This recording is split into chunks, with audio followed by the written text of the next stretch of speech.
the get up. When you think about kettlebell exercises, what exercises come to mind first?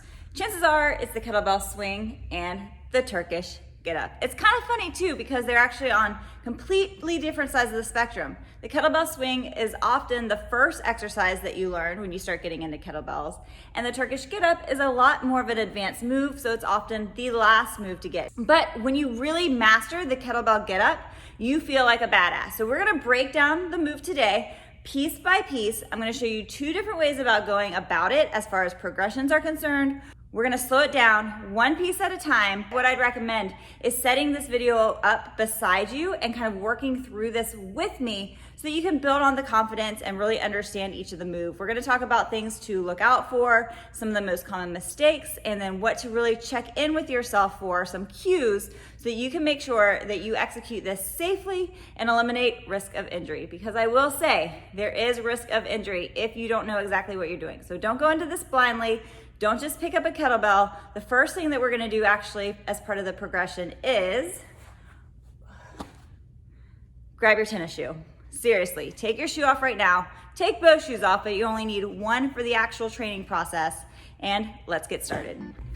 First, we're gonna start with our shoe. This is gonna help teach you keeping your wrist super straight. It's also gonna help you to keep your eyes on the prize, right? Because if you take your eyes off of your shoe, chances are you're gonna lose balance and it's gonna fall off. And when you keep your eyes on your weight, that's gonna help you keep your shoulder in a comfortable, strong position. Whereas if I were to take my eyes off of it, it's gonna open up the opportunity for me to cause injury to my shoulder. So never take your eyes off the weight until you're in an extended overhead shoulder position that is secure. And I will show you that when we get there. First things first, we're going to lay on our side in fetal position, put my shoe on my knuckles. This is also gonna help to keep my wrist nice and straight. Whichever hand is holding the weight is the leg that's gonna bend. From here, I'm gonna open my legs into about a 45-degree angle, keeping my thigh nice and tight and my heel into the ground. My right arm is gonna come out to my side and then slide down to 45 degrees from my body. From here, I'm going to push through my foot, through my leg, and through my palm, up onto my elbow. Keeping this knee open. You don't want to smash yourself together. You want to keep it open the whole time. And then I'm going to push up onto my hand without moving my arm. I'm going to push my hips up, bring my knee through. So now I'm in a side hip hinge, so that all I need to do is straighten my body, and now I'm in an overhead position that is secure. I'm going to sweep my leg open in the back, so that now I'm in a straight lunge, right? So that all I have to do is stand up. Make sure to keep this arm nice and locked the whole time. So now we have to lower it back down. How do we know which leg goes back? The hand that's standing up and that does not have a weight can slap a leg, right? The leg that can be slapped is the leg that's gonna step back into a big lunge, come down, and I'm gonna sweep it back in so that I'm able to do that hip hinge to the side. I'm gonna bring my hand flat down, open up this front leg just a little bit so I have more room to kick through. I'm gonna kick through, lower to my booty, back to my elbow, and back to the back. And then I'm gonna grab with my weight, grab with my other hand to bring the weight to the ground, and we're gonna end it how we started it in that fetal position. So that's the step-by-step version of the get up. Now I'm gonna go get a really, really light weight. We're gonna start super light to be able to go back through it again. I'll do it on my other arm, again breaking it down step by step, and then I'll grab my heavier weight and we will go through it just a little bit faster. One thing that I want to stress real fast is when you're coming down,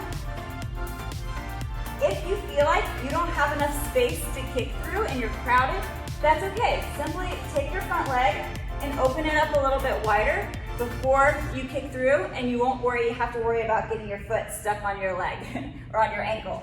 Okay, now we got the real deal. We got the kettlebell now. Just like with the shoe, which you may have not been able to realize that you were doing, was actually a great progression because it forced you to keep your wrist straight, right? If you bend your wrist, your shoe is gonna fall off of your hand. When it comes to your kettlebell, that's super important, is to make sure your wrist does not break back. Make sure that it stays nice and solid and in a straight position. This is putting yourself at risk of not only injury for your wrist, but also if it's back, this is gonna pull onto your shoulder as well. So just really focus on always keeping a straight position from your elbow all the way up to your knuckles. We're back in fetal position. I've got my kettlebell. I'm gonna push it to the sky, keeping my wrist straight, keeping my eyes on the weight. Lock out my left leg, bend my right leg because my right arm is holding the kettlebell. Take my weight out to my arm out to the side, slide it down to 45 degrees, push through the ground, push through my core, push the kettlebell at a diagonal to come up to my elbow, up to my hand, bring my hips up to pull my foot through. I can now look forward and I'm gonna sweep this leg back, set in a forward facing lunge, stand it on up. Slap that leg, step it back, drop it down, sweep it through, my eyes are up on my weight, hip hinge to the side, hand comes flat down. Make sure your palm is flat on the ground. Do not go up onto your thumbs and fingers. Put your whole hand on the ground. Kick through, slide down to my butt, elbow back, grab with my other hand, and come on back to that fetal position. So that's the get up. How's that feeling for you guys? We're gonna do it one more time, this time with a little bit heavier weight, this time at a little bit faster of a pace. So if you feel like you're up for it, let's do it. If you wanna stay at your smaller weight, or even if you wanna continue practicing with your shoe, highly recommend it.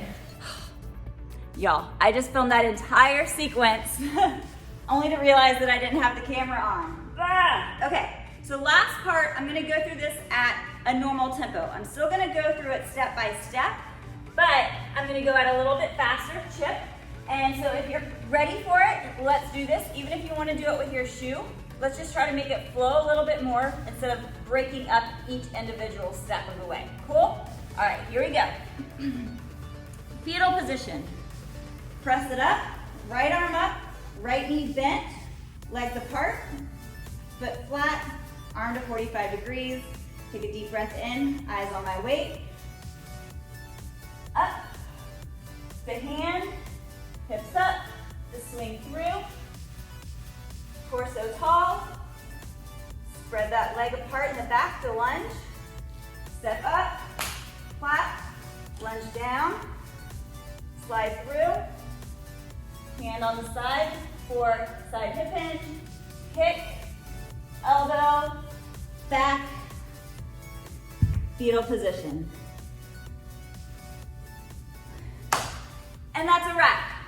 So that is the kettlebell Turkish get up. Do you feel a little bit more confident going into this move? What are your holdups? What are you confused about? Let me know down below and I will be happy to address it for you and personally answer it to make sure you feel confident as you go forward trying to do more and more of these. Now, I am out of breath. Make sure that you like and subscribe this video, you guys. Don't miss out on any future training. I will be back every week with a new video. Though, should we do nutrition next week? Or should we do another training video? Let me know, what are your thoughts? And are there any exercises that you've been wanting to master, but you just don't quite know how to go about it yet? Well, let me know that too, and I'll be happy to help you get there. If you want to start getting more coaching from me on a daily basis, start working out with me on a more consistent basis, then go to fitwomensweekly.com to find out what my online streaming studio, Fit Women's Weekly Live, is all about. Y'all, every day, Monday through Friday, I record live workouts. Whether you want to do them live or not, they're there with coaching videos along the way, modifications, and an amazing community. And I would love to have you try it out. 14 days free, link down below. All right, I'm out. See you next week.